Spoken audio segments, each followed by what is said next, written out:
যে জন্তুটাকে সবাই মরে গেছে বলে ভেবেছিল, সে মরেনি। সে শুধু অপেক্ষা করছিল। জঙ্গলের অন্ধকার ছেড়ে সে এবার শহরে এসেছে।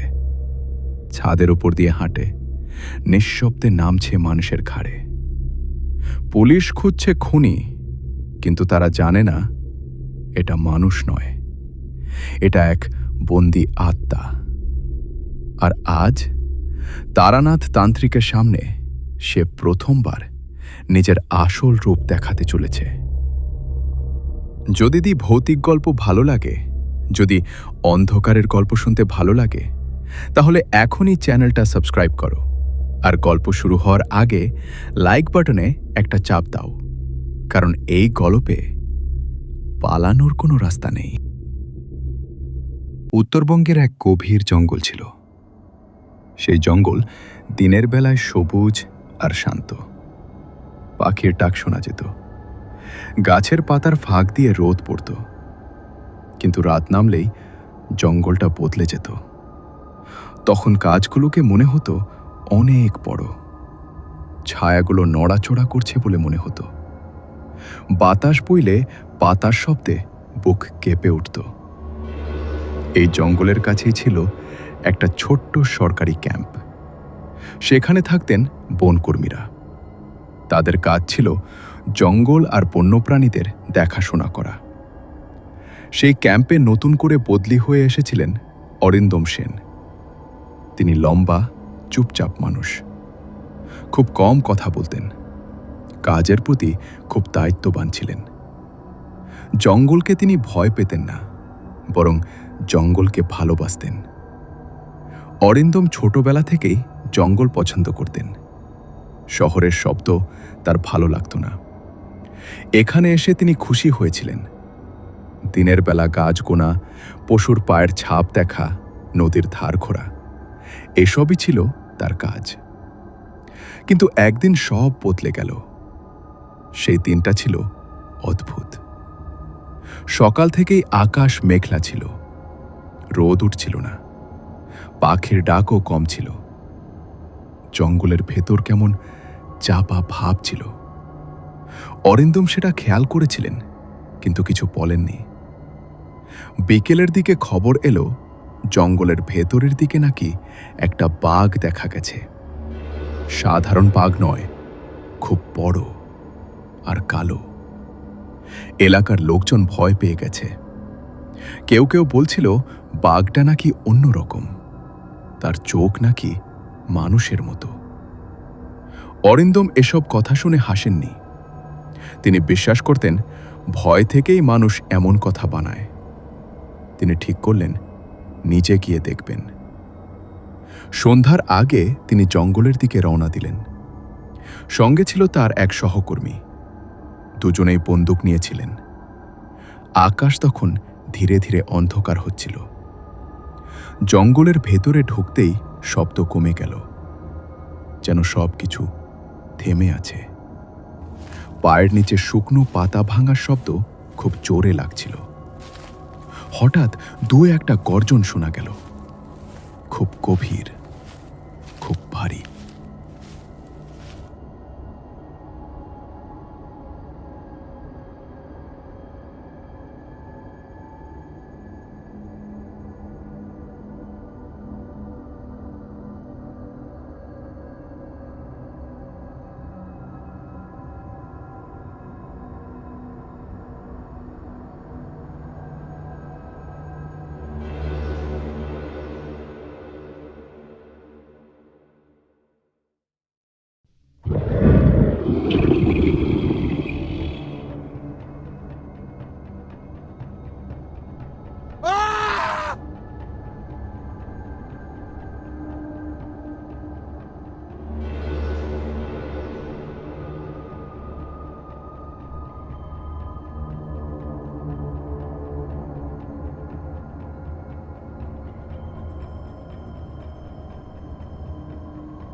কলকাতায় ফিরে আসার পর অরিন্দম সেন প্রথম কয়েকটা দিন নিজেকে ঠিকই সামলাতে পেরেছিল।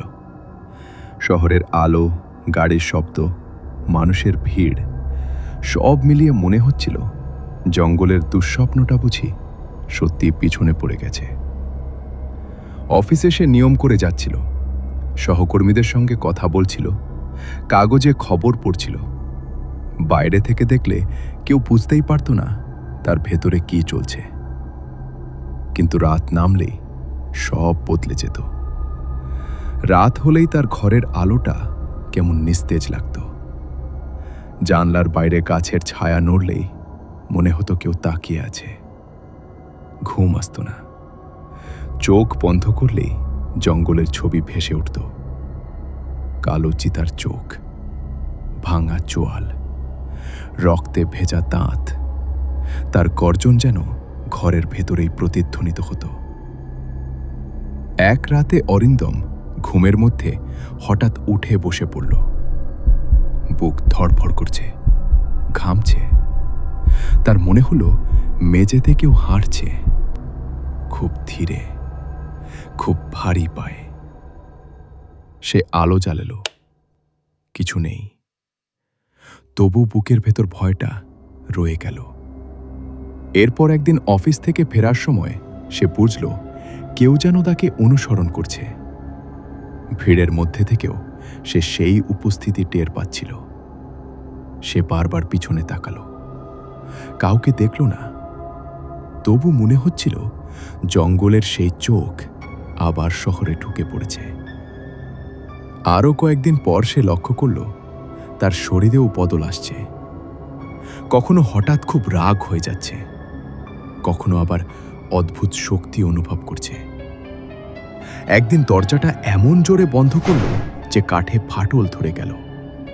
সে নিজেই ভয় পেয়ে গেল। এটা তার শক্তি নয়, এটা অন্য কিছু। রাতে তার স্বপ্ন বদলে গেল। এখন সে শুধু চিতাকে দেখছে না, সে দেখছে একটা পুরনো শ্মশান, ছাই, হাড়, আগুন, আর এক মানুষ, ন্যাড়া মাথা, ছাই মাখা শরীর, চোখে আগুন। সেই মানুষ তার দিকে তাকিয়ে হাসছে। স্বপ্নে সেই লোক ফিসফিস করে বলছে, ফিরে আসবি, তুই আমাকে ছেড়ে যেতে পারিস না। ঘুম ভেঙে গেলে অরিন্দম চিৎকার করতে চায়, কিন্তু গলা দিয়ে শব্দ বেরোয় না। সে জানে এই স্বপ্ন সাধারণ নয়। এক রাতে সে আয়নার সামনে দাঁড়িয়ে নিজের চোখের দিকে তাকালো। হঠাৎ তার মনে হলো চোখের ভেতরে অন্য কেউ তাকিয়ে আছে। সে দ্রুত মুখ ফিরিয়ে নিল। তার শরীর কাঁপছিল। এরপরই শহরে খুনের খবর আসতে শুরু করলো। প্রথমে এক ভবঘুরে, তার শরীর ছেঁড়া, গলায় গভীর দাগ।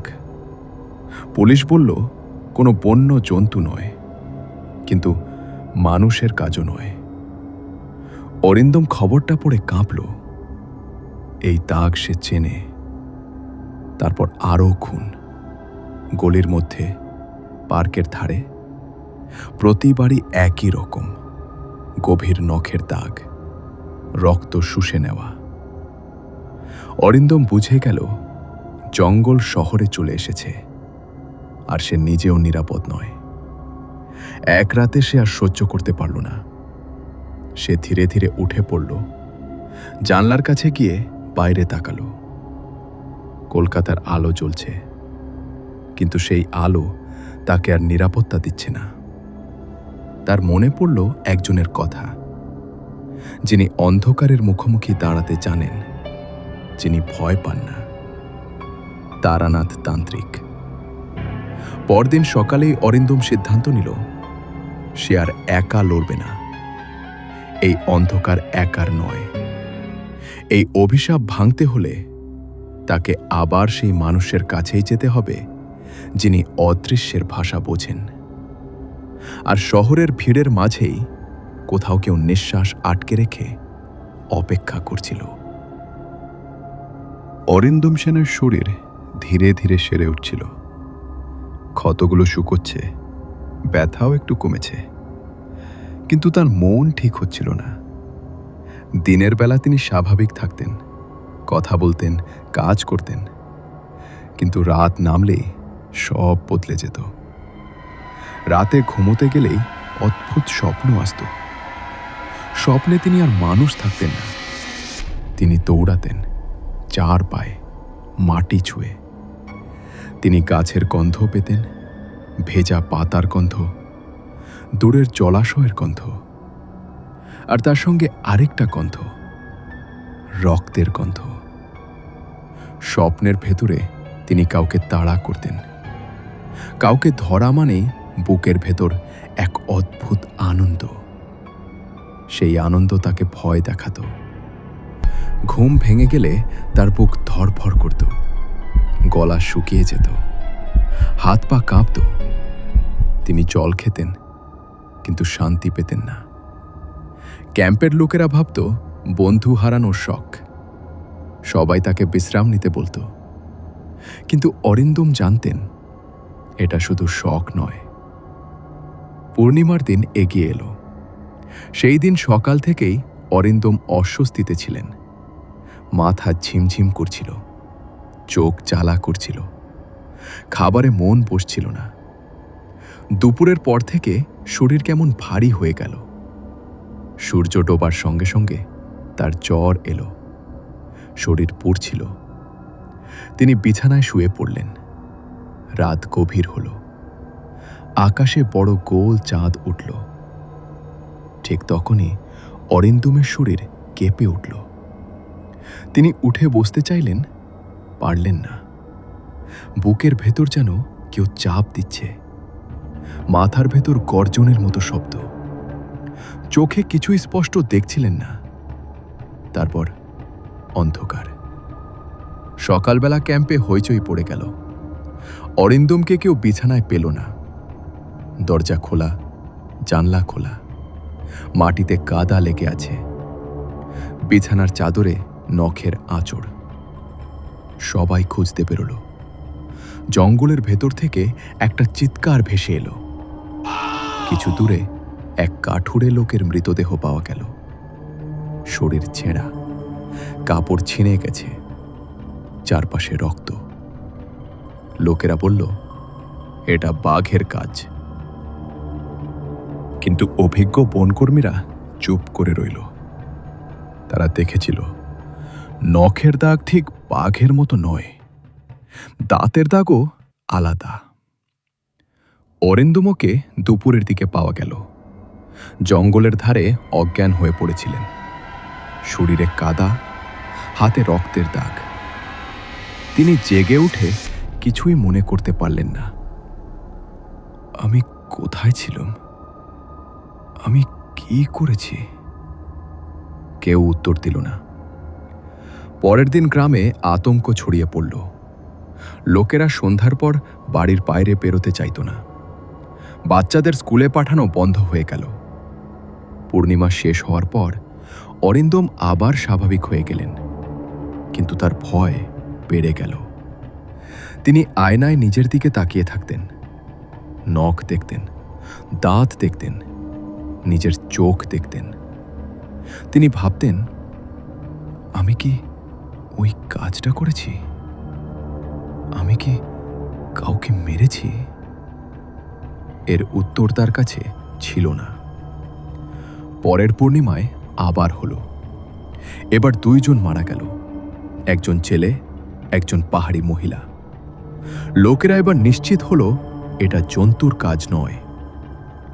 গ্রামে গল্প ছড়ালো, এটা নরবাঘ, মানুষের শরীরে ঢুকে পড়া বাঘ, যাকে দেখলে মৃত্যু। অরিন্দম এসব কথা শুনে ভেঙে পড়লেন। তিনি কাউকে কিছু বললেন না, শুধু রাতে নিজের ঘরে নিজেকে বন্ধ করে রাখলেন। দরজায় তালা দিলেন, কিন্তু তালা ভাঙা পাওয়া গেল, আর হত্যাও থামল না। অরিন্দম বুঝে গেলেন তিনি পালাতে পারবেন না। পূর্ণিমা এলেই কিছু একটা তার ভেতর থেকে বেরিয়ে আসে, আর সেটা মানুষ নয়। জঙ্গল তখন আর বাইরে ছিল না, জঙ্গল এখন তার ভেতর। কলকাতার জীবন বাইরে থেকে যেমন স্বাভাবিক দেখাচ্ছিল, ভেতরে ভেতরে ততটাই বদলে যাচ্ছিল। অরিন্দম সেন এখন অফিসে বসে কাজ করলেও মন দিয়ে কিছু করতে পারছিল না। কাগজের ফাইলের দিকে তাকিয়ে থাকলেও তার চোখের সামনে ভেসে উঠত জঙ্গলের ছবি। কম্পিউটারের স্ক্রিনে সংখ্যার জায়গায় সে মাঝে মাঝে দেখতে পেত কালো ছায়া নড়ছে। সহকর্মীরা ভাবছিল সে হয়তো খুব ক্লান্ত, কেউ জানত না তার ভেতরে কি চলছে। শহরের খুনগুলো বাড়তে থাকল। পত্রিকার প্রথম পাতায় ছোট ছোট খবর, অজানা জন্তুর হামলা, রহস্যময় মৃত্যু, রক্তশূন্য দেহ। পুলিশ বলছিল এটা কোনো সিরিয়াল কিলার নয়, দাগগুলো খুব অদ্ভুত, খুব গভীর। অরিন্দম খবরগুলো পড়ে হাত কাঁপিয়ে ফেলত, কারণ সে জানত এই দাগ সে আগে দেখেছে জঙ্গলে, সেই কালো চিতার নখের দাগ। রাতে তার ঘুম পুরোপুরি উধাও হয়ে গেল। সে বিছানায় শুয়ে থাকত, কিন্তু চোখ বন্ধ করত না, কারণ চোখ বন্ধ করলেই সে শুনত পায়ের শব্দ, খুব ভারী, খুব ধীরে, কখনো ছাদের ওপর, কখনো দরজার বাইরে। এক রাতে সে সাহস করে দরজা খুলে ফেলল। বাইরে কেউ নেই, কিন্তু মেঝেতে ভেজা পায়ের ছাপ, যেন কাদা মেখে কেউ হেঁটে গেছে। অরিন্দম সেই ছাপ দেখে বসে পড়ল। তার মাথা ঘুরছিল, এই শহরে কাদা কোথা থেকে এলো? সে বুঝে গেল এই ছাপ জঙ্গল থেকে এসেছে। তার শরীরেও পরিবর্তন হচ্ছিল। কখনো তার হাত খুব গরম হয়ে যেত, কখনো আবার বরফের মতো ঠান্ডা। একদিন সে লক্ষ্য করল তার নখ একটু বেশি শক্ত হয়ে গেছে। সে ভয়ে নখ কেটে ফেলল। আয়নায় তাকিয়ে দেখল চোখের নিচে কালো দাগ, যেন সে অনেক দিন ঘুমায়নি। অথচ সে জানে এই ক্লান্তি ঘুমের নয়। এক সন্ধ্যায় অফিস থেকে ফেরার সময় সে বুঝল কেউ তাকে দেখছে, খুব স্পষ্টভাবে। সে রাস্তার লাইটের নিচে দাঁড়ালো, চারদিকে তাকালো। তখন সে দেখল একটা কালো ছায়া বিল্ডিংয়ের দেয়ালে নড়ছে। ছায়াটা মানুষের নয়, অনেক বড়, লম্বা, লেজের মতো কিছু আছে। সে চোখের পলক ফেলতেই ছায়াটা উধাও হয়ে গেল। অরিন্দম দৌড়ে বাড়ি ফিরল। দরজা বন্ধ করল, জানলা বন্ধ করল, আলো জ্বালালো। তবু বুকের ভেতর ভয়টা কমল না। সেই রাতেই সে আবার স্বপ্ন দেখল। এবার স্বপ্নটা আগের চেয়ে পরিষ্কার। সে দেখল শ্মশানের আগুন, ছাই, আর সেই এই ন্যাড়া মাথার লোক। লোকটা এবার কাছে এসে দাঁড়ালো। তার মুখ দেখা যাচ্ছে, চোখ গভীর, ঠোঁটে হালকা হাসি। লোকটা বলল, তুই ভেবেছিলি সব শেষ? তুই আমার পথ থেকে পালাতে পারিস না। অরিন্দম চিৎকার করতে চাইল, পারল না। তার শরীর নড়ল না। সেই লোকটা তার বুকের উপর হাত রাখল। হাতটা ঠান্ডা, খুব ঠান্ডা। হঠাৎ অরিন্দম ঘুম ভেঙে উঠে বসল। তার বুক ব্যথা করছে, শ্বাস নিতে কষ্ট হচ্ছে। সে জামা খুলে দেখল বুকের উপর লাল দাগ, যেন নখ দিয়ে আঁচড় কাটা হয়েছে। এখন আর কোনো সন্দেহ নেই, এটা স্বপ্ন নয়। পরদিন সকালে পাড়ার কুকুরগুলো অদ্ভুত আচরণ করতে লাগলো। অরিন্দম দেখল তার বাড়ির সামনে দাঁড়িয়ে সব কুকুর একদিকে তাকাকিয়ে ঘেউ ঘেউ করছে, কিন্তু সেখানে কেউ নেই। তার মনে হলো ওরা কিছু দেখছে যা সে দেখতে পারছে না। অরিন্দম বুঝল, এই অন্ধকার শুধু তাকে তাড়া করছে না, এই অন্ধকার শহরকেও গ্রাস করতে চাইছে। সে আর দেরি করল না। সেদিন বিকেলেই সে তারানাথ তান্ত্রিকের ঠিকানা খুঁজে বের করল। তার হাতে কাগজ কাঁপছিল, কিন্তু তার সিদ্ধান্ত পাকা। সে জানে এই যুদ্ধ সে একা জিততে পারবে না। আর শহরের কোনো এক অন্ধকার গলিতে কেউ চুপ করে হাসছিল। দ্বিতীয় পূর্ণিমার পর আর কেউ সন্দেহ করেনি যে এটা সাধারণ কোনো জন্তুর কাজ।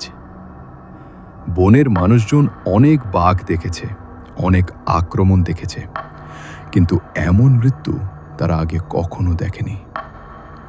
দেহগুলো ছেঁড়া ছিল, কিন্তু খাওয়া ছিল অল্প। মনে হচ্ছিল যেন কেউ রাগের বশে মেরেছে, ক্ষুধার জন্য নয়। গ্রামের লোকেরা সন্ধ্যার আগেই দরজা বন্ধ করে দিত, কপি জ্বালিয়ে রাখত। কেউ আর একা বেরোতো না। যারা জঙ্গলের ধারে থাকত তারা রাতে বাড়ির মেঝেতে শুয়ে পড়ত, যেন জানলার কাছে না থাকতে হয়। অরিন্দম সেন এসব দেখতেন, কিন্তু কিছু বলতেন না। তার মুখে সবসময় ক্লান্ত ভাব। দিনের বেলায় তিনি কাজে যেতেন, রিপোর্ট লিখতেন, কিন্তু ভেতরে ভেতরে ভেঙে পড়ছিলেন।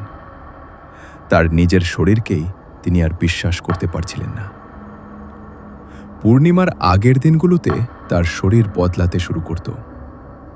গায়ে জ্বালা, চোখে ঝাপসা, কান্না পেত, কিন্তু চোখে জল আসত না। তিনি চেষ্টা করতেন কাউকে না দেখতে, কারো সঙ্গে কথা না বলতে। একদিন তিনি নিজের হাতের দিকে তাকিয়ে ভয় পেয়ে গেলেন। নখগুলো যেন আগের থেকে একটু বেশি শক্ত। দাঁত কামড়ালে অদ্ভুত অনুভূতি হচ্ছিল। আয়নায় নিজের চোখের দিকে তাকিয়ে মনে হলো চোখের ভেতরে আরেকটা চোখ আছে, চুপচাপ তাকিয়ে আছে। গ্রামে তখন নরবাঘ নামটা ছড়িয়ে পড়েছে। লোকেরা বলতো, ওটা মানুষ না, ওটা রাতে মানুষ হয় আর পূর্ণিমায় বাঘ। কেউ কেউ বলতো এটা কোনো পাপের ফল, কেউ বলতো জঙ্গলের অভিশাপ, কেউ আবার বলতো সরকার কিছু লুকোচ্ছে। অরিন্দম রাতে আর ঘুমোতে পারতেন না। তিনি জানতেন পূর্ণিমা আসছে। তিনি নিজেকে বেঁধে রাখার চেষ্টা করলেন। দড়ি, শিকল সব ব্যবহার করলেন। দরজা বন্ধ করলেন, জানলা বন্ধ করলেন। কিন্তু পরদিন সকালে দেখা গেল দড়ি ছিঁড়ে গেছে, শিকল বাঁকা হয়ে গেছে, আর দূরে আবার মৃতদেহ। অরিন্দম সেদিন প্রথম কেঁদে ফেললেন, চুপচাপ বসে কাঁদলেন। তিনি বুঝে গেলেন এটা তার নিয়ন্ত্রণে নেই। এদিকে খবর পৌঁছে গেল কলকাতায়। সংবাদপত্রে ছোট করে ছাপা হলো, পূর্ণিমায় রহস্যময় হত্যা। মানুষ খেকো জন্তু না অন্য কিছু? সরকার বিষয়টাকে গুরুত্ব দিল। অরিন্দমকে বদলির নির্দেশ এলো। তাকে কলকাতায় অফিসের কাজে নিয়ে যাওয়া হলো। সবাই ভাবল এতে হয়তো সব থেমে যাবে। অরিন্দম ট্রেনে উঠলেন। জঙ্গল পেছনে পড়ে গেল, কিন্তু তার মনে শান্তি এলো না। তিনি জানতেন সমস্যা তার সঙ্গে সঙ্গে যাচ্ছে। কলকাতায় এসে কয়েকদিন সব শান্ত ছিল। তিনি ভাবলেন হয়তো ঠিকই হয়েছে, হয়তো জঙ্গল ছাড়লে সব শেষ হবে।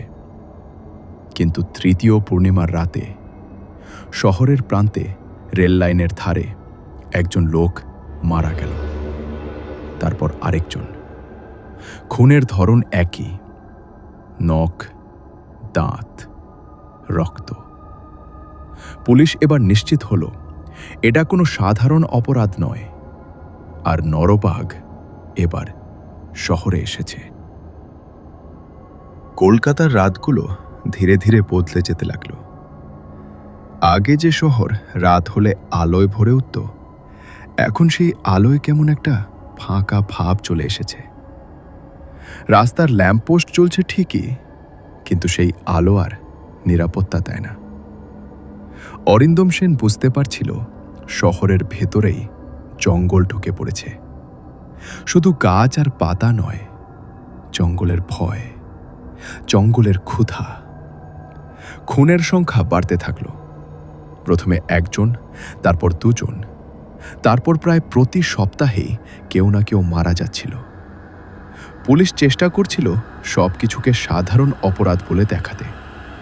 কেউ বলছিল এটা কোনো পাগল খুনি, কেউ বলছিল বড় কোনো কুকুর বা জন্তু শহরে ঢুকে পড়েছে। কিন্তু অরিন্দম জানত ওটা কোনো সাধারণ জন্তু নয়। এক রাতে উত্তর কলকাতার এক পুরনো বাড়ির ছাদে এক পাহারাদারের মৃতদেহ পাওয়া গেল। তার গলায় গভীর দাগ, বুকের মাংস ছিঁড়ে নেওয়া। আশ্চর্যের বিষয়, আশেপাশে কোনো লড়াইয়ের চিহ্ন নেই। যেন লোকটা কিছু বুঝে ওঠার আগেই সব শেষ হয়ে গেছে। খবরটা কাগজে পড়ে অরিন্দমের হাত থেকে চা পড়ে গেল। সে জানত এই দাগগুলো ঠিক সেই রকম যেমন জঙ্গলে সে দেখেছিল। এরপর একদিন ভোরে পার্ক স্ট্রিটের কাছে এক বিদেশি পর্যটকের দেহ পাওয়া গেল। পুলিশ ঘিরে ফেলল এলাকা। ক্যামেরা এলো, লোক জড়ো হলো, কিন্তু কেউ কিছু বুঝতে পারল না। সেই দেহেও একই চিহ্ন, গভীর নখের আঁচড়, রক্ত প্রায় নেই, যেন কেউ সব রক্ত শুষে নিয়েছে। এই খবরের পর শহরের লোকজন রাতে বেরোতে ভয় পেতে শুরু করল। দোকান তাড়াতাড়ি বন্ধ হতে লাগল। রাস্তায় ভিড় কমে গেল। কুকুরগুলো রাতের বেলা অদ্ভুতভাবে চিৎকার করতে লাগলো। অনেকেই বলল তারা নাকি রাতে ছাদের ওপর ভারী কিছু হাঁটার শব্দ শুনছে। অরিন্দমের নিজের জীবনও আর স্বাভাবিক রইল না। অফিসে সে বারবার ভুল করছিল। বস ডাকছিল, সহকর্মীরা তাকাচ্ছিল অদ্ভুত চোখে। কেউ কেউ ফিসফিস করে বলছিল ও কেমন বদলে গেছে। অরিন্দম আয়নায় নিজের মুখ দেখে বুঝত সত্যি সে বদলাচ্ছে। তার চোখে একটা স্থায়ী ক্লান্তি, একটা অজানা ভয় লেগে আছে। এক রাতে সে সাহস করে ছাদে উঠল। আকাশে চাঁদ ছিল না, চারপাশে মেঘ, হাওয়া ঠান্ডা। সে চারদিকে তাকিয়ে দেখল দূরের বাড়িগুলোর ছাদে ছায়া নড়ছে। হঠাৎ তার খুব কাছে একটা ভারী নিঃশ্বাসের শব্দ পেল। সে পিছনে ঘুরল, কিছু নেই, কিন্তু বাতাসে একটা গন্ধ, পচা মাংসের গন্ধ। সে দৌড়ে নিচে নামল, দরজা বন্ধ করল, আলো জ্বালালো, কিন্তু গন্ধটা গেল না। মনে হলো সেই গন্ধ তার শরীরের ভেতর ঢুকে গেছে। পরদিন সকালে আরেকটা খবর এলো। এক বন দপ্তরের অফিসার, যিনি আগে অরিন্দমের সঙ্গে কাজ করেছিলেন, তিনি রহস্যময়ভাবে মারা গেছেন। তার বাড়ির উঠোনে দেহ পাওয়া গেছে, গলায় একই দাগ। এই খবরটা শুনে অরিন্দম বসে পড়ল। তার মাথার ভেতর একটা কথাই ঘুরছিল, এই সব কিছু তার সঙ্গে জড়িত। সে বুঝল এই অভিশাপ শুধু তাকে তাড়া করছে না, এই অভিশাপ শহরকে ব্যবহার করছে। যতক্ষণ সে বেঁচে আছে ততক্ষণ এই অন্ধকার থামবে না। রাত আবার স্বপ্ন দেখল। রাতে সে আবার স্বপ্ন দেখল। এবার স্বপ্নে সে নিজেকে দেখল একটা অন্ধকার রাস্তার মাঝখানে দাঁড়িয়ে আছে। তার চারপাশে মৃত মানুষ, তাদের চোখ ফাঁকা। তারা একসাথে ফিসফিস করে বলছে, তুই আমাদের নিয়ে এসেছিস। অরিন্দম ঘুম ভেঙে চিৎকার করে উঠল। তার গলা শুকিয়ে গেছে। সে জানত আর দেরি করলে সব শেষ হয়ে যাবে। সেই রাতে সে সিদ্ধান্ত নিল, আর অপেক্ষা নয়। সে আবার তারানাথ তান্ত্রিকের কাছে যাবে। এবার শুধু নিজের জন্য নয়, পুরো শহরের জন্য। আর শহরের কোনো এক অন্ধকার কোণে ছায়ার ভেতর থেকে কেউ সন্তুষ্টভাবে হাসছিল, কারণ খেলাটা ঠিক যেমন সে চেয়েছিল তেমনভাবেই এগোচ্ছে। কলকাতা তখন আর আগের মতো শহর নেই। দিনের বেলায় মানুষ কাজ করছে, বাসে উঠছে, দোকান খুলছে, সব কিছু বাইরে থেকে স্বাভাবিক। কিন্তু রাত নামলেই শহরের বুকের ভেতর অন্য একটা কলকাতা জেগে উঠছে। সেই কলকাতা আলো পছন্দ করে না, সেই কলকাতা শব্দ পছন্দ করে না, সেই কলকাতা শুধু অন্ধকারে হাঁটে। খুনগুলো এখন আর লুকিয়ে নেই, এখন সবাই জানে কিছু একটা হচ্ছে। পুলিশ রাতভর টহল দিচ্ছে, লালবাজারে আলো জ্বলে থাকে সারা রাত, তবু মৃত্যু থামছে না। এক রাতে দক্ষিণ কলকাতার এক ফাঁকা রাস্তার ধারে এক কলেজ ছাত্রের দেহ পাওয়া গেল।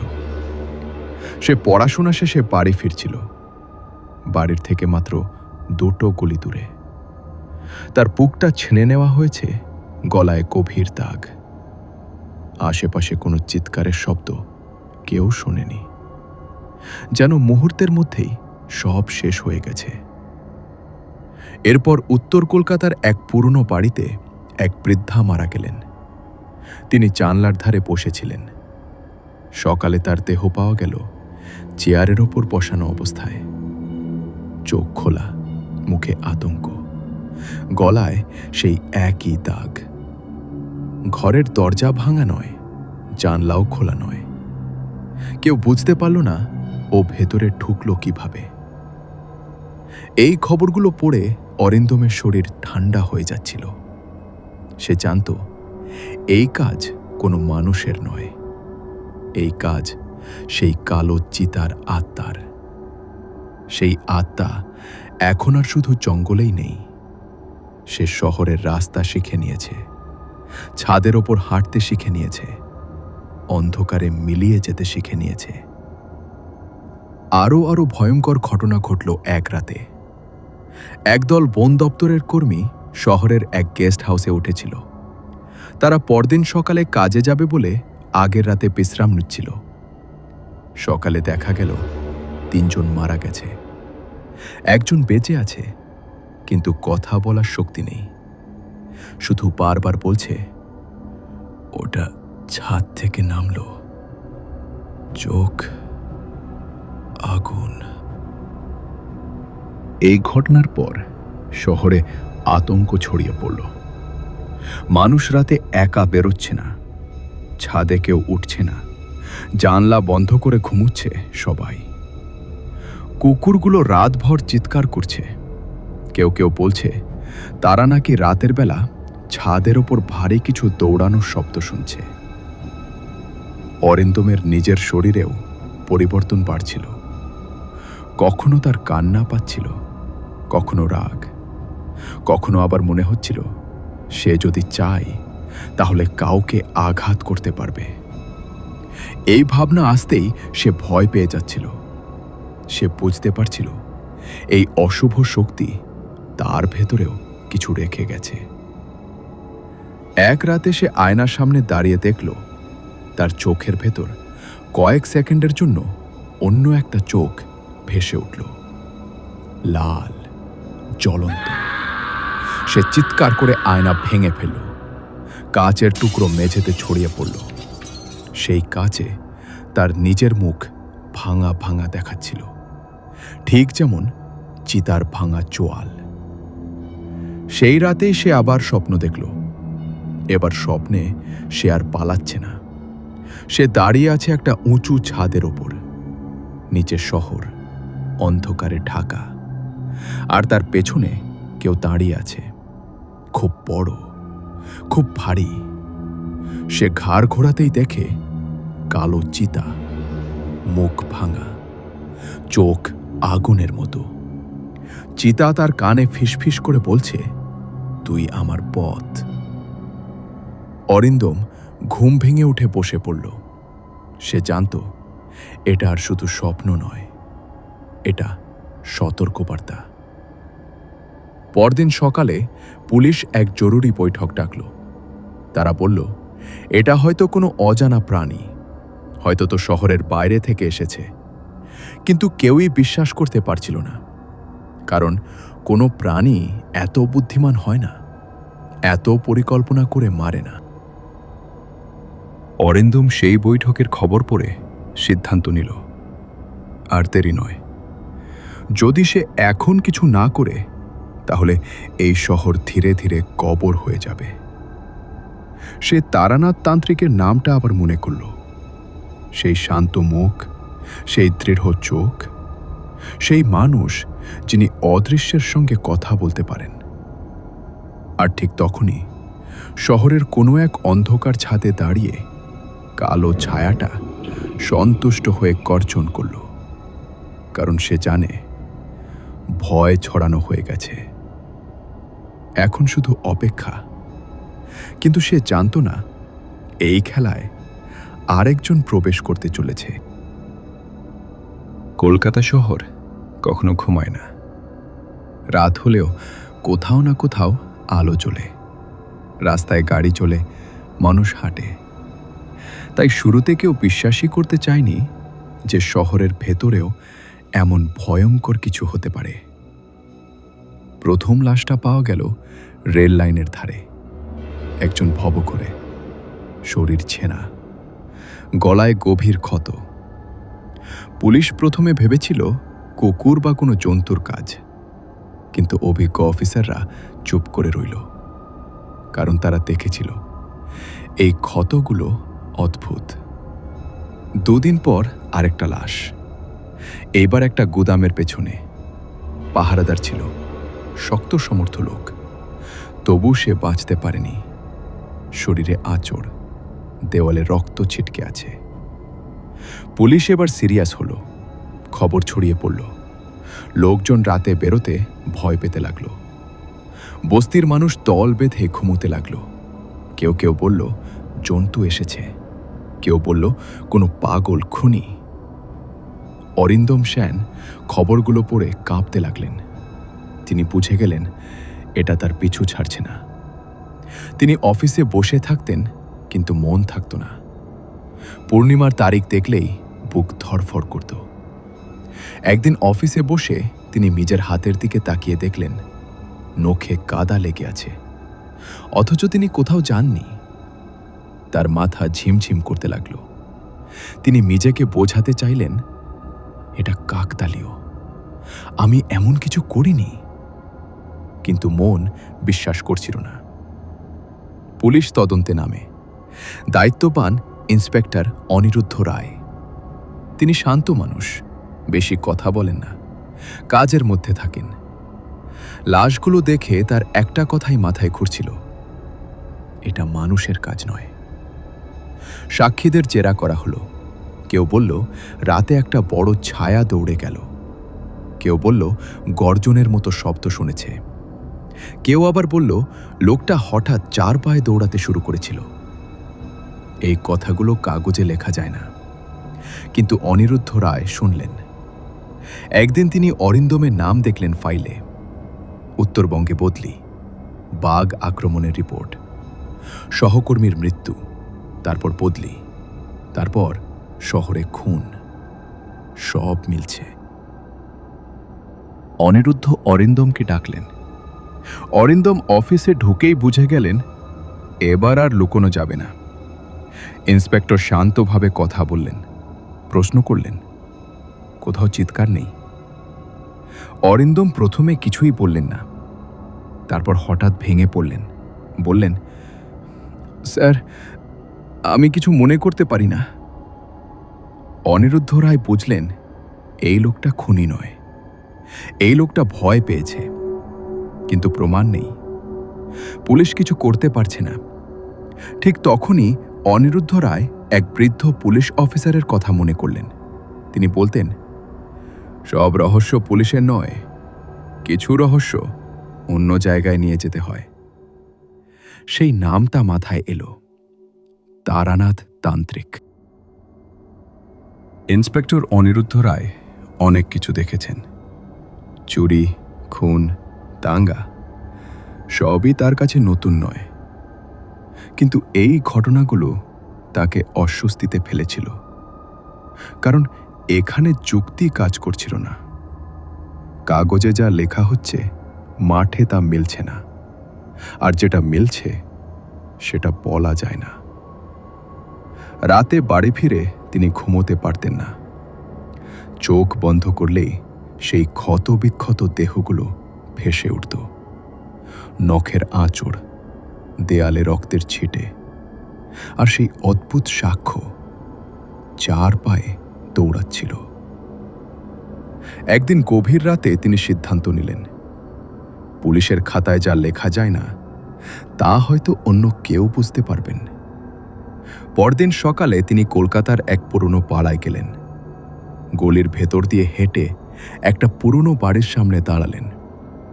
বাড়িটার দরজা খোলা, ভেতর থেকে ধূপের গন্ধ আসছে। এই বাড়িতেই থাকেন তারানাথ তান্ত্রিক। তারানাথ তখন উঠোনে বসেছিলেন, লাল ধুতি, লাল ফতুয়া, কপালে লাল টিপ, সামনে ধূপ জ্বলছে, চোখ বন্ধ। মনে হচ্ছিল তিনি যেন অনেক দূরের কিছু শুনছেন। অনিরুদ্ধ রায় কিছু বলার আগেই তারানাথ চোখ খুললেন। শান্ত গলায় বললেন, আপনি পুলিশ? অনিরুদ্ধ চমকে উঠলেন। আপনি জানলেন কিভাবে? তারানাথ মৃদু হাসলেন। আপনার কাঁধে যে ভার, সেটা সাধারণ মানুষের হয় না। অনিরুদ্ধ ধীরে ধীরে সব বললেন। উত্তরবঙ্গের জঙ্গল থেকে শুরু করে কলকাতার খুন, পূর্ণিমা, অরিন্দম সেন, সব। তারানাথ চুপ করে শুনলেন, মাঝখানে কিছু বললেন না। শেষ হলে চোখ বন্ধ করলেন। অনেকক্ষণ চুপ করে রইলেন। তারপর বললেন, এই লোকটা খুনি নয়। অনিরুদ্ধ অবাক হলেন। তাহলে খুনি কে? তারানাথ ধীরে বললেন, ওর ভেতরে যা ঢুকেছে সেটাই খুনি। তিনি ব্যাখ্যা করলেন, কখনো কখনো মানুষ এমন কিছুর সামনে পড়ে যায় যা তার শরীরকে বদলে দেয়। এটা রোগ নয়, এটা পাগলামি নয়, এটা রূপান্তর। চাঁদের আলো, ভয় আর রক্ত সব মিলিয়ে সেই বদলটা ঘটে। অনিরুদ্ধ বললেন, তাহলে কি ওকে বাঁচানো যাবে? তারানাথ একটু চুপ করে থেকে বললেন, এখনো বলা যায় না। তিনি বললেন, প্রথমে দেখতে হবে লোকটা কি চায়, পালাতে চায় না থাকতে চায়। সেই রাতেই অনিরুদ্ধ অরিন্দমকে আবার ডাকলেন। তারানাথও এলেন। অরিন্দম প্রথমে ভয় পেলেন, কিন্তু তারানাথের চোখে তিনি ভয় দেখলেন না, দেখলেন কেবল বোঝার চেষ্টা। তারানাথ অরিন্দমের হাত ধরলেন, চোখ বন্ধ করলেন। কিছুক্ষণ পর বললেন, ভেতরে খুব রাগ জমে আছে। অরিন্দম কাঁদতে কাঁদতে বললেন, আমি কাউকে মারতে চাই না। তারানাথ মাথা নাড়লেন, আমি জানি। কিন্তু ঠিক তখনই বাইরে কোথাও কুকুর ডেকে উঠল। আকাশে চাঁদ উঠতে শুরু করল। অরিন্দমের শরীর কেঁপে উঠল। তারানাথ দ্রুত বললেন, আজ রাতটা খুব গুরুত্বপূর্ণ। এই রাত সব বদলে দিতে পারে। তারানাথ তান্ত্রিক সেদিন অনেকক্ষণ চুপ করেছিলেন। অরিন্দম সেন তার সামনে বসেছিল, মাথা নিচু। ঘরের ভেতর শুধু ধূপের গন্ধ আর বাইরে রাস্তার দূরের শব্দ। কিন্তু তারানাথের মনে তখন কলকাতা নয়, জঙ্গল। তারানাথ ধীরে ধীরে বলতে শুরু করলেন, অনেক বছর আগে উত্তরবঙ্গের সেই জঙ্গলে এক তান্ত্রিক বাস করত। লোকটা মানুষের সঙ্গে থাকত না, সে থাকত শ্মশানের পাশে, গাছের ছায়ায়। তার নাম আজ আর কেউ জানে না। লোকেরা তাকে ডাকতে বন বাবা বলে। সে মানুষ নয়, এমন কথা গ্রামে ছড়িয়ে পড়েছিল। এই তান্ত্রিক বিশ্বাস করত জীবনের শক্তি রক্তে থাকে, আর বন্য জন্তুর রক্ত সবচেয়ে শক্তিশালী, তাই সে বাঘ, চিতা, কালো চিতার আত্মাকে ডাকত। সে ভাবত এই আত্মা তার শরীরে ঢুকলে সে অমর হবে। একদিন সে একটা কালো চিতাকে ধরেছিল, কিন্তু সে চিতাটা সাধারণ ছিল না, তার চোয়াল ভাঙা ছিল। সে ভয়ানক যন্ত্রণায় ছিল। সেই যন্ত্রণার মধ্যেই তান্ত্রিক তার উপর মন্ত্র পড়ে। চিতার শরীর মারা যায়, কিন্তু আত্মা মারা যায় না, যায়নি। সে আত্মা আটকে যায় ভয়, রাগ আর রক্তের মধ্যে। তারানাথ বললেন, ওই আত্মাটা এখনো ঘুরে বেড়ায়। অরিন্দম শিউরে উঠল। সে কি আমার ভিতরে? তারানাথ মাথা নাড়লেন। হ্যাঁ, কিন্তু সেটা তোমার দোষ নয়। তারানাথ বললেন, যেদিন অরিন্দম শিকার করতে গিয়েছিল সেদিন সে জঙ্গলের ঠিক সেই জায়গায় পড়েছিল যেখানে তান্ত্রিক সাধনা করেছিল, যেখানে সেই কালো চিতার আত্মা বন্দী ছিল। ভয়, রক্তের গন্ধ আর আহত শরীর, এই তিনটে একসঙ্গে হওয়ায় আত্মাটা ওর ভেতরে ঢুকে পড়ে। প্রথমে ধীরে ধীরে, তারপর পূর্ণিমায় পুরোপুরি। তারানাথ বললেন, ওটা তোমাকে মারতে চায় না, ও বাঁচতে চায়, আর বাঁচার জন্য ও রক্ত খোঁজে। অরিন্দমের চোখ ভিজে গেল। আমি কি মানুষ খুন করব? তারানাথ শান্ত গলায় বললেন, যদি আমি কিছু না করি তাহলে হ্যাঁ। এই কথা শুনে ইন্সপেক্টর অনিরুদ্ধ চেয়ার থেকে উঠে দাঁড়ালেন। তাহলে ওকে জেলে রাখা যাবে না? তারানাথ বললেন, জেল লোহার আর ওটা আগুন। তিনি বললেন, এই আত্মাকে মুক্ত করতে হবে, মারলে হবে না, কারণ মারলে আত্মা অন্য শরীর খুঁজবে। তারানাথ বললেন, আমাদের জঙ্গলে যেতে হবে। এই কথা শুনে অরিন্দম ভয় পেল। আমি আবার সেখানে যাব? তারানাথ বললেন, ওই জায়গায় না গেলে এটা শেষ হবে না। ঠিক তখন বাইরে চাঁদের আলো জানালার ভেতরে ঢুকে পড়ল। অরিন্দমের শরীর আবার কেঁপে উঠল। তার নখ বড় হয়ে গেল, চোখে ভয়ানক ছায়া। তারানাথ দ্রুত উঠে মন্ত্র পড়লেন। ধূপের ধোঁয়া ঘওয়া ঘন হয়ে উঠল। অরিন্দম ধীরে শান্ত হল। তারানাথ বুঝলেন সময় খুব কম। তিনি বললেন, আগামী পূর্ণিমার আগে না গেলে কলকাতা রক্তে ভরে যাবে। পরদিন থেকেই খবর আসতে শুরু করল। আরও খুন, আরও রক্ত, আরও ভাঙা শরীর। লোকেরা বলল, কালো ছায়া দেখেছি, 4 পায়ে দৌড়াচ্ছিল, চোখ দুটো জ্বলছিল। তারানাথ তখন প্রস্তুতি নিতে শুরু করলেন। লাল কাপড়ে জিনিস বাঁধলেন, রুদ্রাক্ষ মালা, ধূপ, একটা ছোট ত্রিশূল। তিনি জানতেন এই লড়াই সহজ হবে না, কারণ এটা মানুষ আর জন্তুর লড়াই নয়, এটা আত্মা আর আত্মার লড়াই। আর সেই লড়াই শুরু হবে জঙ্গলে। পরদিন ভোরবেলা তারা 3 জন, তারানাথ তান্ত্রিক, অরিন্দম সেন আর ইন্সপেক্টর অনিরুদ্ধ, হাওড়া স্টেশনে এসে পৌঁছালে। স্টেশন তখনও পুরো জেগে ওঠেনি। কুয়াশার মধ্যে দিয়ে ট্রেনের আলো জ্বলছিল। চায়ের দোকান থেকে ধোঁয়া উঠছিল। লোকজন কম, শব্দও কম, কিন্তু অরিন্দমের বুকের ভেতর শব্দ হচ্ছিল খুব জোরে। তার মনে হচ্ছিল সে আবার সেই জঙ্গলের দিকে ফিরে যাচ্ছে যেখান থেকে সে কোনোদিন পালাতে চেয়েছিল। তারানাথ খুব শান্ত ছিলেন। তিনি যেন জানতেন এই যাত্রা সহজ হবে না। তার হাতে ছিল ছোট একটা ব্যাগ। সে ব্যাগের ভেতরে ছিল ধূপ, লাল কাপড়, রুদ্রাক্ষের মালা আর কিছু জিনিস যা তিনি কাউকে দেখাতে চান না। তিনি ধীরে ধীরে ট্রেনে উঠলেন। ট্রেন ছাড়তেই হাওড়া পিছনে পড়ে গেল। শহরের আলো কমতে লাগল। জানলার বাইরে এখন শুধু মাঠ, গাছ আর দূরের অন্ধকার। অরিন্দম জানলার ধারে বসেছিল। বাইরে তাকালেই তার চোখের সামনে ভেসে উঠছিল সেই কালো চিতার মুখ, ভাঙা চোয়াল, রক্তে ভেজা দাঁত, জ্বলন্ত চোখ।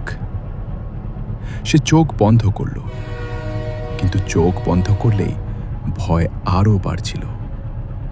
তার হাত কাঁপছিল, শরীরের ভেতর যেন কিছু নড়ছে। তারানাথ তখন ধীরে ধীরে মন্ত্র পড়ছিলেন, খুব আস্তে, যেন বাতাসের সঙ্গে মিশে যাচ্ছে সেই শব্দ। অরিন্দম একটু শান্ত হল। ইন্সপেক্টর অনিরুদ্ধ কিছু বলছিলেন না। তিনি অনেক কেস দেখেছেন, অনেক খুন দেখেছেন, কিন্তু এটা অন্যরকম। এখানে বন্দুক কাজে আসবে না, এখানে আইন কাজ করবে না, এখানে কিছু অদৃশ্য শক্তির সঙ্গে লড়াই। ট্রেন যত এগোতে লাগলো, পরিবেশ তত বদলাতে লাগলো। দুপুরের আলো ফিকে হয়ে গেল, আকাশে কালো মেঘ জমতে শুরু করল। হঠাৎ ট্রেনের এক কামরায় একটা কুকুর চেঁচিয়ে উঠল, তারপর আবার চুপ। কেউ কেউ বলল, আজ কেমন অশান্ত লাগছে। কেউ বলল, এই রাস্তায় নাকি জঙ্গল আছে, খুব ভয়। তারানাথ জানলার বাইরে তাকিয়ে বললেন, ওটা শুধু জঙ্গল নয়, ওটা পুরনো কষ্টের জায়গা। ট্রেন যখন পাহাড়ের দিকে ঢুকল, তখন চারপাশে গাছ ঘন হয়ে গেল। সূর্যের আলো গাছের পাতার ভেতর দিয়ে ঢুকছে, কিন্তু সেই আলো উষ্ণ নয়, ঠান্ডা। অরিন্দম হঠাৎ চেপে ধরল, তার নিঃশ্বাস ভারী হয়ে গেল, চোখ লাল হতে লাগল। ইন্সপেক্টর উঠে দাঁড়ালেন, কিন্তু তারানাথ হাত তুলে থামালেন। তারানাথ দ্রুত রুদ্রাক্ষের মালা বের করে অরিন্দমের গলায় পরিয়ে দিলেন। তিনি মন্ত্র পড়তে পড়তে অরিন্দমের কপালে হাত রাখলেন।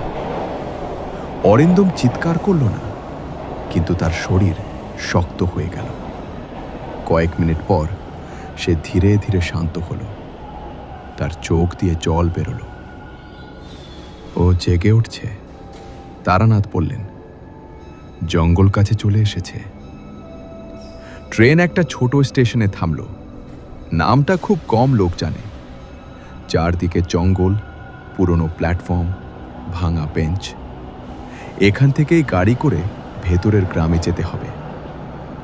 ট্রেন ছেড়ে চলে যেতেই চারপাশ হঠাৎ খুব চুপ হয়ে গেল। পাখির ডাকও নেই। তারা তিনজন নামলেন।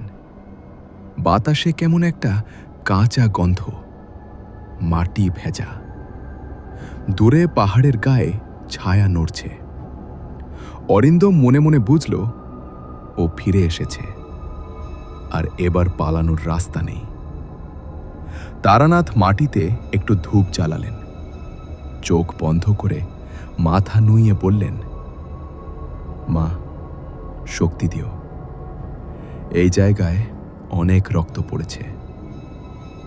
হঠাৎ জঙ্গলের ভেতর থেকে একটা গর্জন শোনা গেল, খুব দূরে, কিন্তু খুব স্পষ্ট। ইন্সপেক্টরের হাত মেজের অজান্তেই বন্দুকের দিকে গেল, কিন্তু তারানাথ শান্ত গলায় বললেন, ওটা এখনো আসেনি। ও শুধু জানাচ্ছে আমরা এসে পড়েছি। গ্রামের দিকে যাওয়ার পথে কাঁচা রাস্তা, দুপাশে গাছ, গাছের ফাঁকে ফাঁকে অন্ধকার। অরিন্দম মনে মনে বলল, আমি বাঁচব তো? তারানাথ যেন শুনতে পেলেন। তিনি বললেন, বাঁচা মরার চেয়েও বড় কথা সত্যটা জানা। জঙ্গলের ভেতর ঢুকতেই হাওয়া ঠান্ডা হয়ে গেল, সূর্য ঢেকে গেল মেঘে। মনে হলো এই জায়গা মানুষ চায় না, এই জায়গা শুধু রক্ত চেনে। আর এই জায়গাতেই শুরু হবে আসল যুদ্ধ। জঙ্গল পেরিয়ে যখন তারা গ্রামে পৌঁছালে, তখন সন্ধ্যা নামতে শুরু করেছে। আকাশ ধীরে ধীরে লাল থেকে কালো হয়ে যাচ্ছে। গ্রামের নাম ছিল কালাঝুড়ি। নামটার মধ্যেই কেমন একটা অশুভ ভাব লুকিয়ে আছে। গ্রামের বাড়িগুলো ছোট, মাটির তৈরি। বেশিরভাগ বাড়ির দরজা বন্ধ। কেউ বাইরে নেই। কোথাও হাসি নেই, কোথাও কথা নেই। শুধু দূরে দূরে কুকুরের কান্নার মতো ডাক শোনা যাচ্ছে। তারা যখন গ্রামের ভেতর ঢুকল, তখন কয়েকজন লোক দূর থেকে তাদের দেখছিল, কিন্তু কাছে আসছিল না। চোখে ভয়, মুখে চিন্তা, যেন তারা জানে এই জায়গায় নতুন লোক এলে ভালো কিছু হয় না। তারানাথ ধীরে ধীরে হাঁটছিলেন। তিনি মাটির দিকে তাকাচ্ছিলেন, মাঝে মাঝে থেমে থেমে কিছু অনুভব করার চেষ্টা করছিলেন। তার মুখ গম্ভীর। একটা ছোট চায়ের দোকানের সামনে তারা দাঁড়ালো। দোকানটা খোলা ছিল, কিন্তু দোকানি খুব চুপচাপ। সে কাঁপা গলায় চা বানিয়ে দিল। অরিন্দম কাপ হাতে নিয়ে দেখল তার হাত কাঁপছে। সে জানে না ঠান্ডায় না ভয়ে। ইন্সপেক্টর অনিরুদ্ধ চারপাশে তাকিয়ে দেখছিলেন। পুলিশি চোখে তিনি বুঝতে পারছিলেন এখানে কিছু লুকানো আছে। ধীরে ধীরে দু একজন গ্রামবাসী কাছে এলো। তারা ফিসফিস করে কথা বলছিল। কেউ জোরে কথা বলছিল না। একজন বুড়ো লোক সামনে এগিয়ে এলো। তার চুল সাদা, চোখ ডোবা, মুখে গভীর ভাঁজ। সে বলল, আপনারা কি ওই জন্তুটার জন্য এসেছেন? তারানাথ মাথা নাড়লেন। বুড়ো লোক দীর্ঘশ্বাস ফেলল। তারপর বলতে শুরু করল। তার কণ্ঠ কাঁপছিল। সে বলল, এই জঙ্গলে আগে শুধু বাঘ আর চিতা থাকত। তারা মানুষকে এড়িয়ে চলত, কিন্তু 2 বছর আগে সব বদলে গেছে। প্রথমে একজন কাঠুরে মারা যায়। তার শরীর পাওয়া যায়নি, শুধু রক্ত আর ছেঁড়া কাপড়। তারপর এক এক করে আরও লোক, শিকারী, বনকর্মী, এমনকি কি এক পর্যটক পরিবারও। সবাই বলেছে ওটা কোনো সাধারণ জন্তু নয়। ওটার মুখ ভাঙা, চোয়াল পেঁকে গেছে, চোখ লাল, শরীর থেকে পচা গন্ধ আসে। আর সবচেয়ে ভয়ঙ্কর কথা, ওটা শুধু খায় না, ওটা যেন রাগ করে মারে। আরও এক মহিলা কাঁদতে কাঁদতে বলল, তার স্বামী রাতে আগুন জ্বালিয়ে পাহারা দিচ্ছিল। হঠাৎ জঙ্গল থেকে ভারী পায়ের শব্দ আসে, তারপর একটা গর্জন। সকালে শুধু তার রক্তমাখা জুতো পাওয়া যায়, শরীর নেই। তারানাথ চোখ বন্ধ করলেন। তিনি বুঝতে পারছিলেন এটা শুধু পশু নয়, এটা আত্মা, বন্দি আত্মা। বুড়ো লোক আরও বলল, জঙ্গলের এক পাশে পুরনো শ্মশান আছে। বহু বছর আগে সেখানে এক অঘরী সাধু থাকত। তার নাম কেউ ঠিক করে জানে না। সবাই তাকে নীলকণ্ঠ বলে ডাকত। সে খুব ভয়ঙ্কর ছিল। সে মানুষের হাড় দিয়ে সাধনা করত। গ্রামের লোক তাকে এড়িয়ে চলত। শোনা যায় সে প্রাণ আটকাতে জানত, পশুর আত্মাও।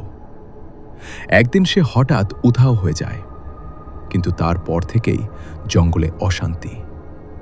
গ্রামের লোক বিশ্বাস করে ওই অঘরী কিছু রেখে গেছে, কোনো অভিশাপ, কোনো বাঁধন। এই কথা শুনে অরিন্দমের মাথা ঘুরে গেল। তার মনে পড়ল সেই কালো চিতার চোখ, সেই গর্জন। সে বুঝতে পারল ওটা তাকে চিনেছে, তাকে অনুসরণ করেছে। তারানাথ চোখ খুললেন। তার মুখ আরো কঠিন হয়ে গেছে। তিনি বললেন, এই জায়গায় শুধু প্রাণ মারা যায়নি, এখানে আত্মা আটকানো হয়েছে। আর যতদিন সেই বাঁধন থাকবে, ততদিন রক্ত পড়বে। গ্রামের লোকেরা ভয়ে মাথা নুইয়ে পড়ল। কেউ কেউ কাঁদতে লাগল। তারা বলল, বাবা, আমাদের বাঁচান, আমরা আর পারছি না। রাত তখন পুরো নেমে এসেছে। জঙ্গল থেকে আবার গর্জন শোনা গেল, এবার খুব কাছ থেকে। আগুনের শিখা কেঁপে উঠল, কুকুরগুলো চেঁচিয়ে উঠল। তারানাথ ধীরে ধীরে উঠে দাঁড়ালেন। তিনি বললেন, আজ রাতেই ও আসবে, কারণ ও জানে আমি এখানে আছি। তিনি অরিন্দমের দিকে তাকালেন। অরিন্দম ভয়ে কাঁপছিল, কিন্তু চোখে এবার অন্য কিছু ছিল। ভয় নয়, দায়িত্ব। সে জানে এই যুদ্ধ শুধু তারানাথের নয়, এটা তারও। জঙ্গল থেকে বাতাস বইতে লাগল, পাতাগুলো নড়ল, অন্ধকার আরো গাঢ় হল। কালো চিতার আত্মা জেগে উঠছে, আর তার সঙ্গে সঙ্গে জেগে যে উঠছে আরো বড় বিপদ। রাত পুরোপুরি নেমে এলে কালাঝুরি গ্রামটা যেন নিঃশ্বাস নিতে ভুলে গেল। চারদিকে অন্ধকার, শুধু মাঝে মাঝে মশালের আলো নড়ে উঠছে। বাতাস ভারী হয়ে আছে, পাতার ফাঁকে ফাঁকে এমন শব্দ হচ্ছে যেন কেউ লুকিয়ে হাঁটছে, কিন্তু চোখে কিছু দেখা যাচ্ছে না। অরিন্দমের বুকের ভেতর ধুকপুক শব্দটা এত জোরে হচ্ছিল যে তার মনে হচ্ছিল আশেপাশে সবাই বুঝি সেটা শুনতে পাচ্ছে। তারানাথ তান্ত্রিক গ্রামের এক কোণায় দাঁড়িয়ে মাটিতে ধূপ জ্বালালেন। ধোঁয়াটা সোজা উপরে না উঠে ঘুরপাক খেতে লাগল। এটা ভালো লক্ষণ নয়। তার মানে আশেপাশে অশান্ত আত্মা আছে। তারানাথ চোখ বন্ধ করে মন্ত্র পড়তে লাগলেন। তার গলার স্বর শান্ত কিন্তু শক্ত। হঠাৎ জঙ্গল থেকে একটা গর্জন ভেসে এলো। এবার আর দূরে নয়, খুব কাছেই। গ্রামের কুকুরগুলো একসাথে চিৎকার করে উঠল। কয়েকটা বাড়ির দরজা ভেতর থেকে বন্ধ হয়ে গেল। কেউ জানলা খুলে তাকালো না। সবাই জানে আজ কিছু একটা ঘটতে চলেছে। অরিন্দমের শরীর হঠাৎ ঠান্ডা হয়ে গেল। তার শিরদানা দিয়ে একটা কাঁপুনি নেমে গেল। সে খুব ধীরে ধীরে বলল, ও এসেছে। তারানাথ কিছু বললেন না, শুধু চোখ খুলে জঙ্গলের দিকে তাকালেন।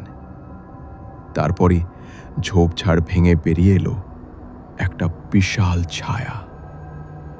প্রথমে শুধু চোখ দেখা গেল, লাল, জ্বলন্ত, রাগে ভরা। তারপর ধীরে ধীরে পুরো শরীর। কালো চিতা, কিন্তু সাধারণ চিতা নয়। তার চোয়াল ভাঙা, দাঁত পেকে আছে, মুখে রক্তের দাগ, শরীর থেকে পচা গন্ধ বেরোচ্ছে। হাঁটার ভঙ্গি অস্বাভাবিক, যেন সে মাটির উপর নয়, শূন্যের উপর হাঁটছে। গ্রামের এক লোক ভয়ে চিৎকার করে উঠল। সেই শব্দ শোনা মাত্র চিতা গর্জন করল। একটা লাফে সে সামনে এগিয়ে এলো। তার গর্জনে বাতাস কেঁপে উঠল। আগুনের শিখা নিভে গেল। তারানাথ সামনে এগিয়ে এলেন। তিনি তার রুদ্রাক্ষের মালা হাতে নিলেন। মন্ত্র পড়তে পড়তে মাটিতে একটা রেখা টানলেন। সেই রেখা পেরোতে চিতা থমকে গেল। সে হিস হিস করে শব্দ করল। তার চোখ আরো লাল হয়ে উঠল। চিতা হঠাৎ ঝাঁপিয়ে পড়ল, কিন্তু অদ্ভুতভাবে তার শরীর সেই রেখায় ধাক্কা খেয়ে পিছিয়ে গেল। সে গর্জন করল। চারপাশে বাতাস ঘুরতে লাগলো। গাছের ডাল ভেঙে পড়ল। অরিন্দম পিছিয়ে পড়ে গেল। তার মনে হলো এবার সে মরবে, কিন্তু তারানাথ চিৎকার করে মন্ত্র পড়লেন। তার কণ্ঠস্বর এবার অনেক জোরে। আকাশে মেঘ গর্জে উঠল, বিদ্যুৎ চমকালো। চিতা আবার ঝাঁপাতে চাইল, কিন্তু এবার তার শরীর যেন আগুনে পুড়ছে। সে কাতর শব্দ করল। তার ভেতর থেকে কালো ধোঁয়া বেরোতে লাগল। সেই ধোঁয়ার মধ্যে এক মুহূর্তের জন্য একটা মানুষের মুখ দেখা গেল, ভীষণ কষ্টে ভরা মুখ, বন্দি আত্মার মুখ। তারানাথ বুঝলেন এই আত্মা একা নয়, কেউ একে বেঁধে রেখেছে। হঠাৎ জঙ্গল থেকে আরেকটা শব্দ এলো, মানুষের পায়ের শব্দ। ধীরে ধীরে এক লম্বা ছায়া সামনে এলো। সে মানুষ, কিন্তু পুরো মানুষ নয়। মাথা ন্যাড়া, শরীরে ছাই মাখা, চোখ দুটো অদ্ভুত শান্ত কিন্তু ভয়ঙ্কর। তার গলায় হাড়ের মালা, হাতে একটা লাঠি যার মাথায় শুকনো মাংসের দাগ। সে হাসল। সেই হাসিতে কোনো আনন্দ নেই, শুধু নিষ্ঠুরতা। সে বলল কিছু না, শুধু চিতার দিকে তাকালো। চিতার সঙ্গে সঙ্গে শান্ত হয়ে গেল, মাথা নিচু করল, যেন প্রভুকে দেখছে। তারানাথের চোখ কঠিন হয়ে গেল। তিনি বুঝলেন এই লোকটাই অঘরী নীলকণ্ঠ। অঘরী ধীরে ধীরে বলল, ও আমার, ওর আত্মা আমার হাতে। তার গলা শোনা মাত্র গ্রামের লোকেরা ভয়ে মাটিতে বসে পড়ল। তারানাথ এক পা সামনে এগিয়ে বললেন, আত্মা কারো দাস নয়। অঘরী আবার হাসল। সে হাত তুলল।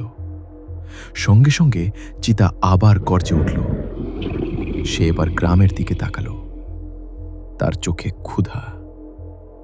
তারানাথ বুঝলেন আজ যদি তিনি এখানেই থামান না, তাহলে অনেক রক্ত পড়বে।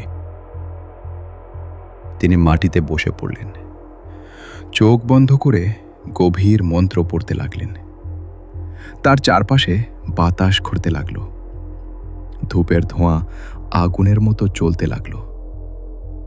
অঘরী এক মুহূর্ত থমকে গেল, তারপর সে পেছনে সরে গেল।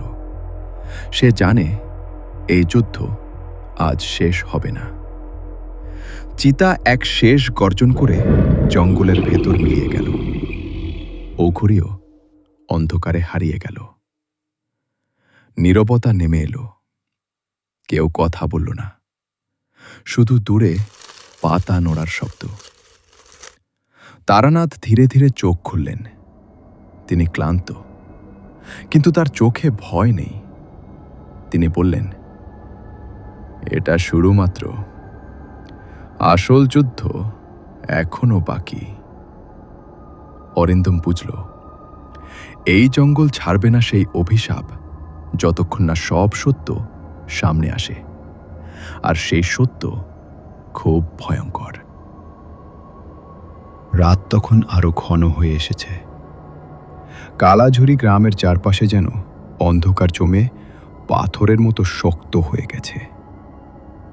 আগুনের আলো নড়ছে, কিন্তু আলো পৌঁছচ্ছে না দূরে। জঙ্গলটা যেন আজ আর জঙ্গল নেই, যেন একটা বিশাল মুখ, যার ভেতর দাঁত আর দাঁত, আর মাঝখানে গিলে খাওয়ার অন্ধকার। চিতার আত্মা আবার ফিরে এসেছে। এবার সে আর লুকিয়ে নেই। সে জঙ্গলের ভেতর থেকে ধীরে ধীরে পেরিয়ে এলো। তার শরীর আগের চেয়ে আরো বিকৃত। ভাঙা চোয়ালটা একপাশে ঝুলে আছে, দাঁতের ফাঁক দিয়ে কালো রক্ত গড়িয়ে পড়ছে। তার চোখ দুটো আগুনের মতো জ্বলছে, কিন্তু সেই আগুনে কোনো আলো নেই, শুধু ক্ষুধা আর যন্ত্রণা। মাটি কাঁপতে লাগলো তার হাঁটায়। প্রতিটি পা ফেলার সঙ্গে সঙ্গে শুকনো পাতা ছাই হয়ে যাচ্ছিল, গাছের ডাল ভেঙে পড়ছিল। বাতাসে গন্ধ, পচা মাংসের গন্ধ। গ্রামের লোকেরা চিৎকার করল, কেউ কেউ দৌড়ে পালাতে চাইল, কিন্তু তারানাথ তান্ত্রিক হাত তুলে সবাইকে থামালেন। তার গলা শান্ত কিন্তু শক্ত। তিনি বললেন, কেউ নড়বে না। আজ যদি আমরা পালাই, ও আমাদের তাড়া করবে। তারপর তিনি সামনে এগিয়ে গেলেন। চিতার আত্মা গর্জন করল। সেই গর্জনে যেন শত শত কান্না মিশে আছে, বন্দি আত্মার কান্না। সে হঠাৎ ঝাঁপিয়ে পড়ল। তারানাথ দ্রুত মাটিতে ত্রিশূল ঠেকালেন। মন্ত্র পড়তে পড়তে তিনি মাটিতে আগুনের মতো একটা বৃত্ত আঁকলেন, অগ্নিচক্র। চিতা সেই বৃত্তে ধাক্কা খেয়ে পিছিয়ে গেল। তার শরীর থেকে ধোঁয়া উঠতে লাগল। সে যন্ত্রণায় চিৎকার করল, কিন্তু সে থামল না। সে আবার ঝাঁপ দিল, এবার অনেক জোরে। অগ্নিচক্র ফেটে গেল, আগুন ছিটকে পড়ল চারদিকে। তারানাথ পিছিয়ে পড়লেন। তার কপালে রক্ত বেরিয়ে এলো। এক মুহূর্তের জন্যে তিনি ভারসাম্য হারালেন। এই সুযোগে চিতার আত্মা তার দিকে ঝাঁপিয়ে পড়ল। সবকিছু খুব দ্রুত ঘটল। চিতার নখ তারানাথের কাঁধ ছুঁয়ে গেল। রক্ত বেরিয়ে এলো। ব্যথায় তারানাথ দাঁত কামড়ে ধরলেন। তার চোখের সামনে অন্ধকার নেমে এলো। তার মনে হলো এইবার বুঝি শেষ। কিন্তু ঠিক সেই সময় তিনি চোখ বন্ধ করে মাটিতে হাঁটু গেড়ে বসে পড়লেন। কণ্ঠে শেষ শক্তিটুকু জড়ো করে তিনি ডাকলেন, মা, মধুসুন্দরী। চারপাশে হঠাৎ বাতাস থেমে গেল। জঙ্গল নিস্তব্ধ, যেন কেউ নিঃশ্বাস নিচ্ছে না। তারপর হঠাৎ আগুনের শিখা নিজে থেকেই জ্বলে উঠল। আগুনের রং বদলে গেল, লাল নয়, সোনালি। সেই আলোতে তারানাথের মুখ উজ্জ্বল হয়ে উঠল। তার চোখ খুলল। এবার তার চোখে ভয় নেই, আছে শান্তি। তিনি উঠে দাঁড়ালেন। তিনি গলায় থাকা রুদ্রাক্ষের মালাটা খুলে দুই হাতে ধরলেন। মন্ত্র পড়তে পড়তে তিনি মালাটাকে ঘোরাতে লাগলেন। মালাটা ঘুরতে ঘুরতে আগুনের চাকায় পরিণত হল। বাতাস কেঁপে উঠল। চিতার আত্মা পিছিয়ে গেল। সে গর্জন করল। সে পালাতে চাইল, কিন্তু আগুনের চাকা তার চারপাশে ঘুরতে লাগল। তারানাথ ধীরে ধীরে বললেন, তুই দোষী নোস, তুই বন্দী। এই কথা শুনে চিতার গর্জন থেমে গেল। তার চোখে এক মুহূর্তের জন্যে বদল দেখা গেল। সেই চোখে তখন আর রাগ নেই, আছে কষ্ট, আছে মুক্তির আশা। আগুনের চাকা চিতার শরীর ছুঁয়ে গেল। চিতার আত্মা চিৎকার করল। সেই চিৎকারে জঙ্গল কেঁপে উঠল। তার শরীর ফাটতে লাগল। কালো ধোঁয়া বেরিয়ে এলো। ধোঁয়ার ভেতর দিয়ে একটা সুন্দর কালো চিতার ছায়া বেরিয়ে এলো, শান্ত, নিরীহ। সে একবার তারানাথের দিকে তাকালো, মাথা নুইয়ে দিল। তারপর সে আলো হয়ে আকাশে মিলিয়ে গেল। জঙ্গল আবার নিস্তব্ধ। কিন্তু যুদ্ধ শেষ হয়নি। দূর থেকে একটা ধীর হাততালি শোনা গেল। অঘোরী নীলকণ্ঠ অন্ধকার থেকে বেরিয়ে এলো। তার চোখে রাগ, তার মুখে নিষ্ঠুর হাসি। সে বলল, তুই আমার খেলনা ভেঙে দিলি। তারানাথ ধীরে ধীরে ঘুরে দাঁড়ালেন। তার শরীর ক্লান্ত, রক্তাক্ত, কিন্তু তার মন দৃঢ়। তিনি বললেন, এবার তোর পালা। আকাশে তখন মেঘ গর্জে উঠছে, আর শুরু হচ্ছে শেষ যুদ্ধ।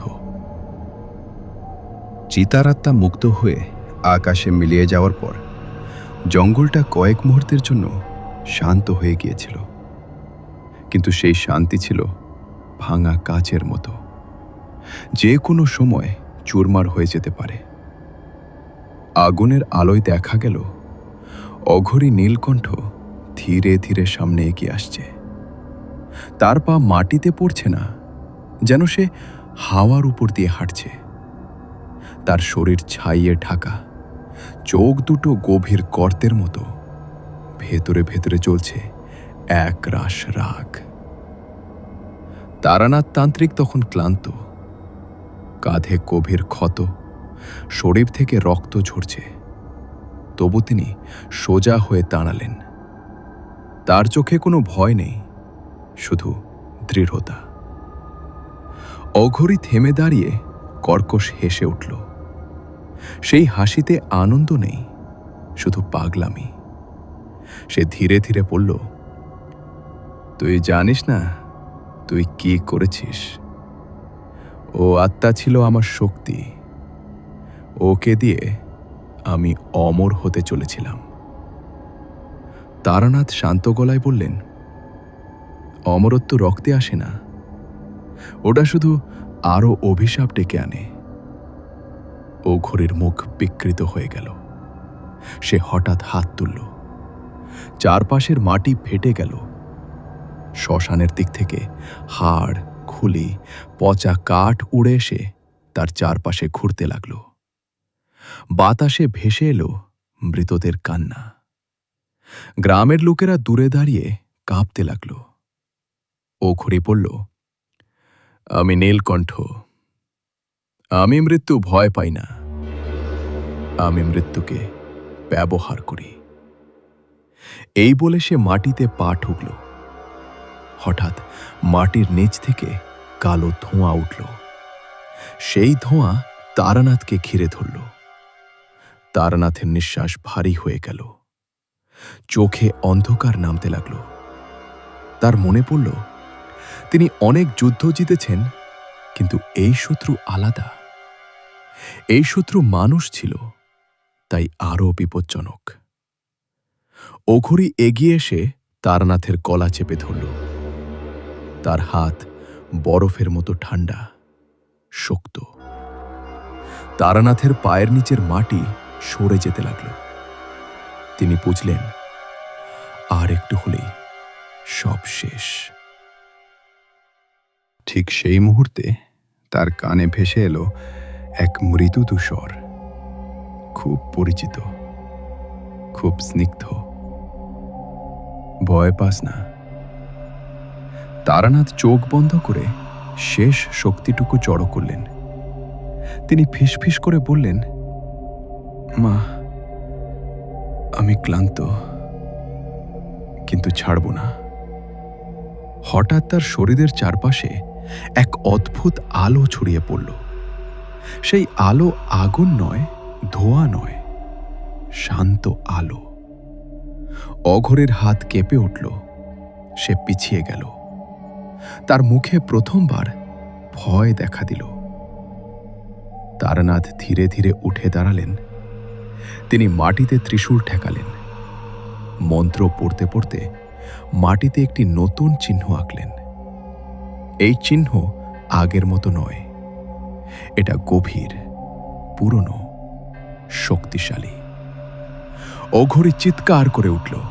সে বলল, থাম, তুই জানিস না আমি কেন এমন হয়েছি। তারানাথ থামলেন। তিনি বললেন, বল। অঘরীর কণ্ঠ হঠাৎ বদলে গেল। তার গলায় তখন রাগ নয়, ছিল বহু বছরের কষ্ট। সে বলতে লাগল, এক সময় সে মানুষ ছিল। সে সাধু হতে চেয়েছিল। সে শক্তি চেয়েছিল মানুষ বাঁচাতে।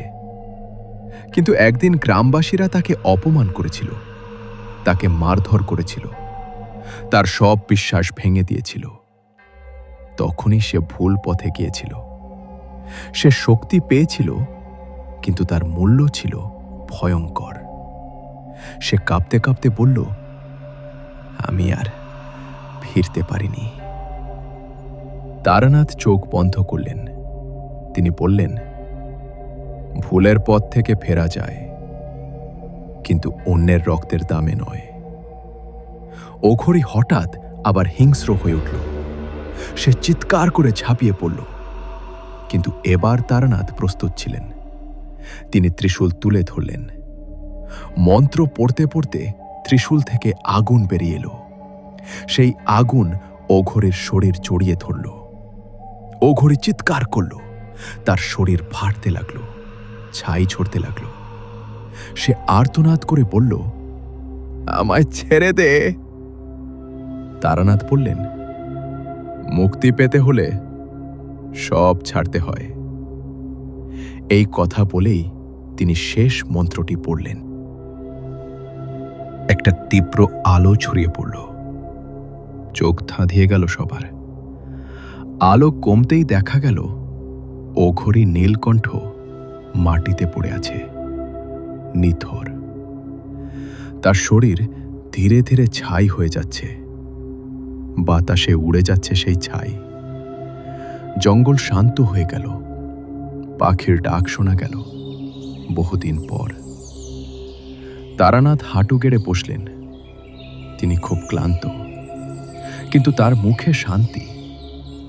গ্রামের লোকেরা সামনে এলো। কেউ কাঁদছে, কেউ মাথা নুয়ে প্রণাম করছে।